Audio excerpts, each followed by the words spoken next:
आज बात करने वाले हैं इतिहास का 5वां लेसन अर्थव्यवस्था और आजीविका। ये प्रश्न जो है बिहार बोर्ड क्लास 10th के लिए मोस्ट इम्पॉर्टेंट ऑब्जेक्टिव क्वेश्चन है जो कि परीक्षाओं में लगातार पूछे जाते हैं। तो चलिए हम प्रश्न को स्टार्ट करते हैं। और प्रश्न को स्टार्ट करने से पहले अगर अभी तक हमारे YouTube channel biology with SS bio sir को सब्सक्राइब नहीं किए हैं तो चैनल को सब्सक्राइब करें और बेल आइकन को दबाना न भूलें। तो चलिए हम प्रश्न को स्टार्ट करते हैं। आपका फर्स्ट प्रश्न कहता है कि बाड़ाबंदी आंदोलन कहाँ हुआ था। तो बाड़ाबंदी जो आंदोलन है वो इंग्लैंड में हुआ था। बाड़ाबंदी आंदोलन इंग्लैंड में हुआ था। राष्ट्रीय श्रम आयोग की स्थापना किस वर्ष हुई। तो राष्ट्रीय श्रम आयोग की जो स्थापना हुआ था वो 1966 ईस्वी में हुआ था। राष्ट्रीय श्रम आयोग की स्थापना जो है 1966 ईस्वी में हुआ था। अगला प्रश्न कहता है कि औद्योगिक क्रांति सर्वप्रथम किस देश में हुई। तो ये जो औद्योगिक क्रांति हुई थी वो इंग्लैंड में हुआ था। औद्योगिक क्रांति की शुरुआत जो है इंग्लैंड में हुई।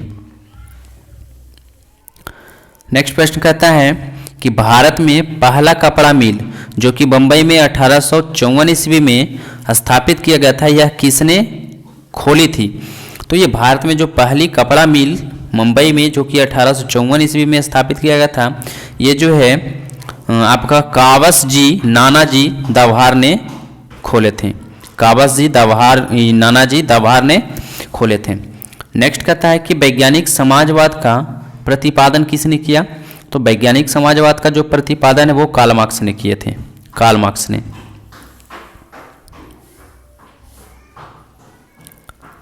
अगला प्रश्न आपका कहता है कि 1917 ईस्वी में भारत में पहली जूट मिल किस शहर में स्थापित हुई।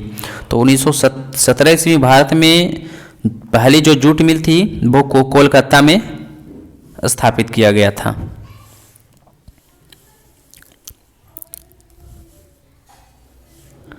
नेक्स्ट प्रश्न कहता है कि इंग्लैंड में सभी स्त्री और पुरुषों को वयस्क मताधिकार का प्राप्त कब हुआ। तो ये जो हुआ था वो 1828 ईस्वी में 1828 ईस्वी में हुआ था। नेक्स्ट कहता है कि स्पिनिंग जेनी का आविष्कार कब हुआ था। स्पिनिंग जेनी का जो आविष्कार है वो 1770 ईस्वी में हुआ था। 1770 ईस्वी में। भारत के लिए पहला फैक्ट्री एक्ट कब पारित हुआ। तो भारत के लिए पहला फैक्ट्री एक्ट जो है 1881 ईस्वी में हुआ था। वाटर फ्रेम स्पिनिंग फ्रेम किसने बनाया। तो वाटर फ्रेम स्पिनिंग फ्रेम जो है वो रिचर्ड आर्कराइट ने बनवाए थे। रिचर्ड आर्कराइट ने बनवाए थे। स्पिनिंग जेनी का आविष्कार किसने किया था। तो स्पिनिंग जेनी का जो आविष्कार है वो जेम्स हारग्रीव्स ने किए थे। जेम्स हारग्रीव्स ने किए थे। भारत में कोयला उद्योग का प्रारंभ कब हुआ। तो भारत में कोयला उद्योग का जो प्रारंभ है वो 1914 ईस्वी में हुआ था। 1914 ईस्वी में। अगला प्रश्न कहता है कि जमशेदजी टाटा ने Tata iron and steel company की स्थापना कब की। तो जमशेदजी टाटा ने Tata iron and steel company की जो स्थापना है वो 1907 ईस्वी में किए थे। 1907 ईस्वी में। अखिल भारतीय ट्रेड यूनियन कांग्रेस की स्थापना कब हुई। तो अखिल भारतीय ट्रेड यूनियन कांग्रेस की जो स्थापना है वो 1920 ईस्वी में हुआ था। वयस्क मताधिकार की व्यवस्था इंग्लैंड में किस वर्ष की गई। तो वयस्क मताधिकार की व्यवस्था इंग्लैंड में जो है ये 1928 ईस्वी में किया गया था। 1928 ईस्वी में। भारत में पहली जूट मिल कहाँ स्थापित की गई। तो भारत में पहली जो जूट मिल है ये आपका मुंबई में स्थापित किया गया था, है ना। मुंबई में स्थापित किया गया था 1854 ईस्वी में। चलिए आगे देखते हैं। मुंबई में पहला कपड़ा मिल कब खुला। तो मुंबई में पहला कपड़ा मिल जो है वो 1853 ईस्वी में खुला था। 1853 ईस्वी में। 10 घंटे का आंदोलन कहाँ चला था। तो 10 घंटे का जो आंदोलन है वो इंग्लैंड में चला था। नेक्स्ट कहता है कि भारत में मजदूरी बोर्ड की स्थापना किस पंचवर्षीय योजना में की गई। तो भारत में मजदूरी बोर्ड की जो स्थापना है वो तृतीय पंचवर्षीय योजना के अंतर्गत किया गया था। अगला प्रश्न कहता है कि 1907 ईस्वी में जे.एन. टाटा ने भारत का पहला लौह और इस्पात संयंत्र किस जगह स्थापित किया। तो ये जो है जमशेदपुर में किए थे, जमशेदपुर में। फ्लाइंग शटल मशीन का निर्माण किसने किया। तो फ्लाइंग शटल मशीन का जो निर्माण है ये आपका जॉन के ने किए थे, जॉन के ने। सेफ्टी लैंप का आविष्कार किसने किया। तो सेफ्टी लैंप का जो आविष्कार है हम्फ्री डेवी ने किए थे। सेफ्टी लैंप का आविष्कार हम्फ्री डेवी ने। अगला प्रश्न कहता है कि भारत में Tata hydro electric power station की स्थापना कब हुई। तो भारत में Tata hydro electric power station की जो स्थापना हुई थी वो 1910 ईस्वी में हुआ था।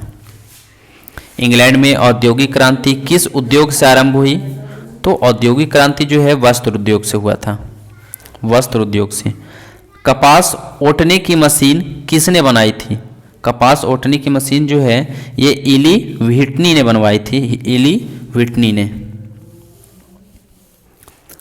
चलिए आगे देखते हैं। तो अगला प्रश्न कहता है कि कौन औद्योगिक क्रांति का कारण नहीं है।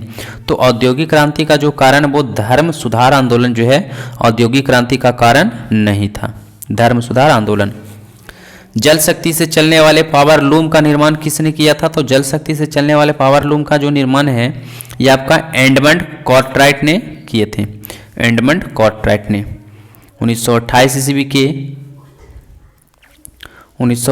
ईस्वी के ग्राइप वाटर के कैलेंडर पर किस भगवान का चित्र अंकित था। तो ये जो विद्या सरस्वती माँ का अंकित था, विद्या देवी सरस्वती का। चलिए आगे देखते हैं। कहता है कि पहला वाष्प इंजन किसने बनाया। तो पहला वाष्प इंजन जो है वो जेम्स वाट ने बनाए थे, जेम्स वाट ने। 20वीं शताब्दी में आयोजित कपड़ों का मैनचेस्टर के लेवल पर किस प्रकार के चित्र छपे होते थे। तो ये जो महाराजा रणजीत सिंह का, महाराजा रणजीत सिंह का। लोहा गलाने की प्रक्रिया का खोज किसने की। तो लोहा गलाने की प्रक्रिया जो खोज है अब्राहम डर्बी ने किए थे, अब्राहम डर्बी ने। किस कारण से सबसे अधिक इंग्लैंड में औद्योगिक क्रांति को बढ़ावा दिया गया। तो ये जो है उद्योगों को राजकीय संरक्षण के लिए, उद्योगों को राजकीय संरक्षण के लिए। आज का आपका लास्ट प्रश्न कहता है कि ITU का प्रथम अध्यक्ष किसे बनाया गया। तो ITU का जो प्रथम अध्यक्ष थे वो लाला लाजपत राय को बनाया गया था, लाला लाजपत राय को। इसी के साथ इस लेसन का जो प्रश्न है वो समाप्त होता है। फिर अगले लेसन का प्रश्न जो है हम अगले वीडियो में लेकर आएंगे। तब तक के लिए जय हिंद, जय भारत, वंदे मातरम।